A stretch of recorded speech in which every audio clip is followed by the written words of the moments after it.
This run seemed like just another one, but it completely transformed the life of an app driver. And what's worse, to this day, no one has been able to explain what really happened that night. Welcome to another true story here on The Unknown. Frequency report. Turn off the lights, put on your headphones, and get ready to dive into the unknown. Oh, and if you like mysteries that chill you to the core, subscribe to the channel and activate the bell. Here, the unexplained is just the beginning. If you've ever taken a cab, an Uber, or any other kind of ride, then you might understand what I'm about to say. You know that strange feeling of being watched from the back seat? Or that moment when the driver looks in the rearview mirror and your eyes meet, but he seems to be looking past you. Some races seem normal, others leave a mark that you can't explain. This is the story of an app driver called Lukas, a simple guy, a hard worker. He drove at night to supplement his income, like many people out there. Always polite, always helpful. He never had any problems with passengers, until one day something changed. It was an ordinary night like so many others.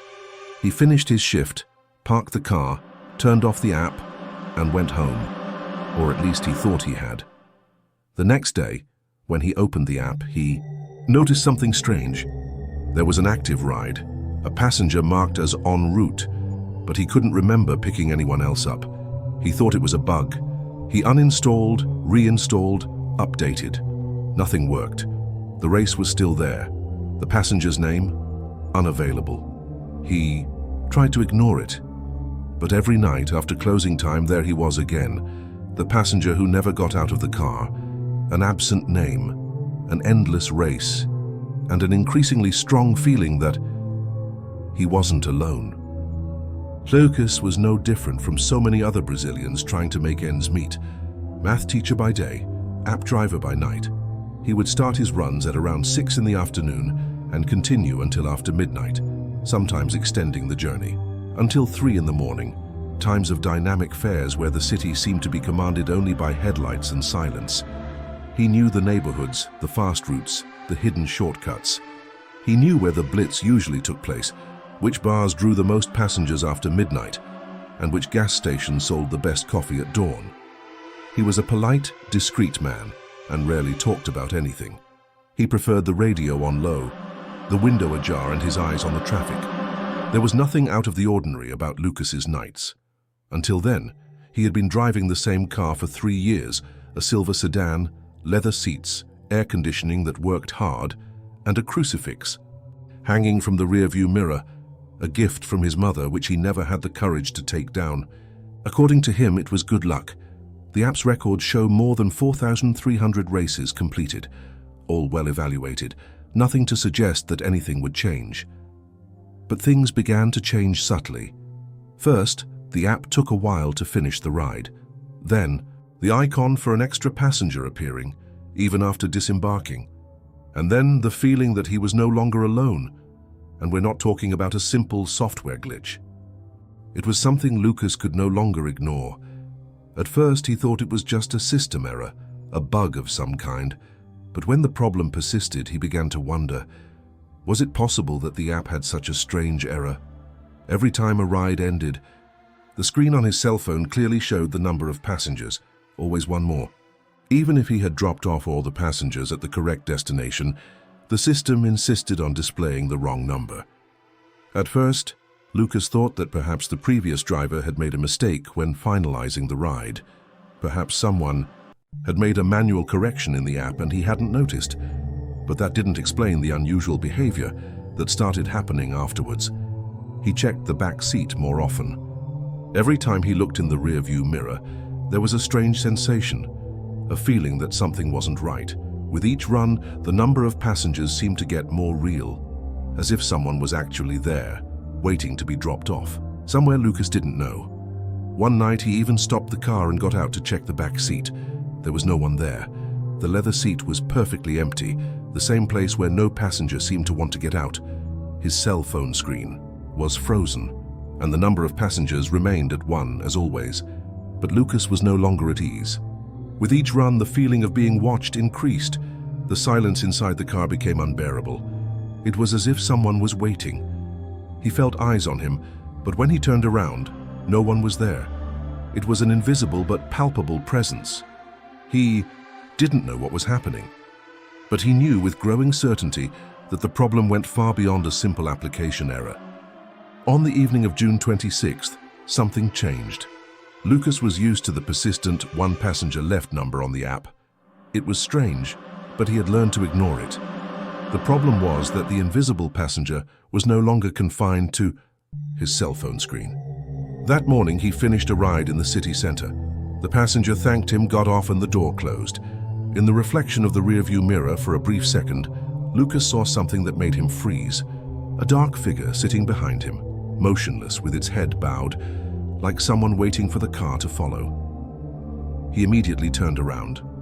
The seat was empty. The following weeks became a psychological torment. The figure began to appear again and again. First in store mirrors as the car drove past, then in reflections in the windows of the side mirrors. Always still, always looking straight ahead. Lukas began to change the position of the interior mirror. Sometimes he covered it with haircloth. At other times he avoided looking, but none of it worked. At one point or another, he would see the figure standing there, still, persistent. The breaking point came one cold night at 2:40 in the morning. He was on his way home when he heard a muffled sound inside the car, like a sigh. One of those sounds that the brain recognizes before you even try to explain it. A human sound. Behind him. He stopped abruptly. He turned on the interior light, and for the first time he saw something beyond doubt. The imprint of a hand on the glass of the rear window, as if someone had pressed it from the inside. The car was locked. He hadn't picked up any passengers in the last 20 minutes. Lukas began to question his sanity, but the app was still active, and every time he ended the ride, the number came back. One passenger left. It was then that he realized, the more he drove, the stronger this presence became. What had previously been a technical error now seemed to have a will of its own, and the passenger, if he could still be called that, was getting closer. One Sunday morning after a particularly strange night, Lukas made a decision. He was tired, exhausted. It was no longer a nuisance, it was a torment. He would open the app and uninstall it. It was as simple as that. He would stop everything, sell the car, get another shift at school. Anything. With trembling hands, he accessed the phone's menu, found the app icon, and pressed uninstall. The screen froze. For a moment, he thought it was just a slowdown, but the phone restarted itself. When it came back, the app was there, intact, open on the home screen. And with a ride already assigned, even though it wasn't available, the notification beeped. Passenger waiting. Distance 02 km. He was standing in front of his house. The car was off, but the race had already begun. Lukas threw his cell phone on the seat and got out of the car. He went up to the apartment where his wife was sleeping and tried to forget about it. But when he looked out of the living room window downstairs, his car had its headlights on, and the engine was running. He went downstairs, determined to put an end to it once and for all. As he opened the door, the radio turned itself on. It was off the frequency.